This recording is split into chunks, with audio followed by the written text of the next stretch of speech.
Good enough to move up from 9th to 4th for Andrea Locatelli, 0.2 of a second down on Axel Bassani. New personal best for Toprak Razgatlioglu as well. That's his fastest time of the day, 1:47.595, less than a 1/10 of a second down on Bassani. Petrucci then drops to P3, Bautista 4th, Locatelli and Lowe's improving here once again. So as you say, some strong laps coming on here at the end of the session. Alex Lowe's just making his way towards now the final chicane. He's watching on as Axel Bassani sits on track directly in front of Scott Redding. Redding hoping to move into the top 10. He's down in 15th position at the moment. So Redding will be the first of the two to reach the line. He does go P10, but Alex Lowe's goes fastest of all, 1:47.279 for Lowe's, over a quarter of a second faster, in fact, than Axel Bassani. Yeah, we're still a fair way off what we would have expected to be the lap time today, which is down in the 46s. But at least we're now seeing everyone make that progress. So everyone out there with fresh tyres able to make a step in the final 10 minutes of this session.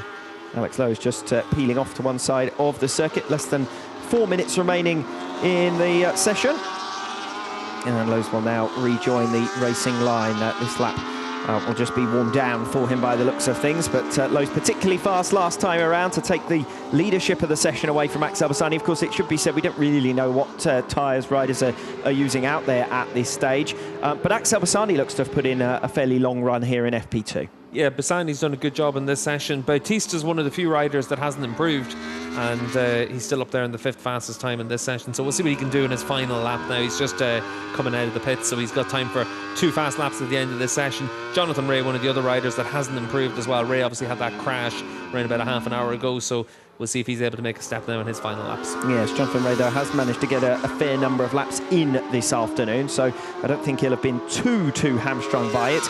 Ray, who is just completing an installation lap here to get underway with his first flying lap of his final stint. Yeah, what's good is all the riders that have crashed earlier in the session have got themselves back out again. This is Tito Rabat that's crashed at the last corner as well. We've seen red flags for Gabriel Rui, who's managed to get himself back out, and for Jonathan Ray, so you wouldn't be too surprised if there's an issue there as well. There's a lot of gravel that comes across the track in this last chicane. Just 2.5 minutes remaining in the session as well. Scott Redding's peeling off and the red flag is indeed now out. Redding throwing his hands up in frustration. And the red flag will call a premature halt here to free practice 2. Not too long left in the final moments here.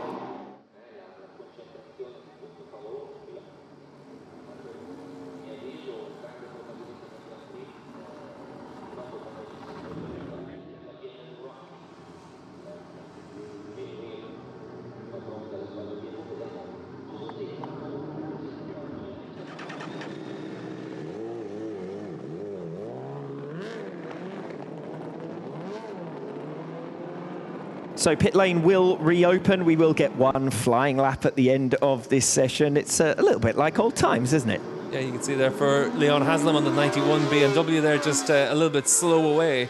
But 2.5 minutes, so plenty of time for these riders to get around and get on with a fast lap at the end of the session. Just got to make sure they keep it clean on the out lap, of course. Well, that's a bit of a challenge sometimes whenever you're trying to jostle for position out there. But we're just looking at the timing screens as well to see if everyone's gone out, and obviously there'll be a few riders that are a little bit delayed. The likes of Rabat, if that bike's been damaged, will he be able to get out at the end of this session? We'll wait and see if Tito gets out. But for all these riders, they know that you've got to get yourself out by now, really, if you want to be able to set a fast lap time. Well, we wait to see whether those riders a little bit further back down the order can make some progress. Xavi Vierge at the moment P18, Iker Lecuona P19, so the Hondas have only got mired further and further down the field as this session has gone on. Yeah, and they've done a fair amount of miles as the days progressed. Lecuona's done 16 laps in this session, so on a par with most other riders. And for Xavi Vieira, he's been as busy as anyone. He's done 21 laps up to this point, so they've had the laps, they're just struggling with the bike. Alex Lowe's then has set the time to beat, 1:47.279, as we just go up to the top of the circuit, and one of those areas that's most iconic here in Imola. Yeah, it really is. This is one of the places that really earmarks Imola. You've got on the right hand side a church, and then you've got the town, and then you've got the houses directly in front of you as you head towards Ravazza. And this is when you're in the heartland of Imola. From this point on, this is where it starts to look like a racetrack again. It's much more open through here. You've got the chicanes, and you really feel that you're back in a racetrack. But Imola is basically built around a parkland. There's public roads all the way around the track. There's a river that runs parallel to where we are right now, and everything is confined within the track. It's really unique. It's like nothing else that we go to in the World Superbike calendar. Yeah, it's a sort of motorcycle village, really, isn't it? Quite literally, you know, restaurant on the inside of the circuit, and the houses that you mentioned already, people sitting out on the porch and so on. So it's quite a unique environment, to say the least. Yeah, the restaurant on the infield with the Gutbuster burger. It's one of those moments where I'm glad not to be able to eat wheat, and I don't have to put myself through that one. But for the riders out there, they're having to put themselves through a lot today. The red flags become a big issue for you to try and keep yourself cool and make sure that you're not going to overheat during the course of a session like this, and then you come into one lap shootout at the end to see if you've made the progress that you're looking for. So that's what for Jonathan Ray on that 65 machine, he's really keen to see where his bike stacks up. Well, checkered flag has fallen, so some riders have got out in time for a flying lap at the end of the session, that's for sure. Yeah, and for Baz, he came out of the pits a little bit too late, so he's just going to do a practice start out there. Meanwhile, Alvaro Bautista up and running on what's going to be his final flying lap of the session. The Ducati's fast, obviously, for Bautista. You've seen that red first sector and then a good second sector, but it's been a bit of a handful as well. We've seen quite a few times where he's really had to manhandle that bike around a few of the sections. Well, we'll see what he can do now in the second half of the lap. On the other official Ducati, the Aruba IT Racing Ducati, the number 2 rider, Michael Ruben Rinaldi. Now, he's up by almost 0.4 of a second after Sector 2. It is worth remembering as well, when we came here in 2019, this was one of the few tracks that year where Chaz Davis had a really significant advantage over Bautista. And for Alvaro, maybe this is a track that, with that bike, with that package, it's going to just take a little bit longer for him to really find his feet.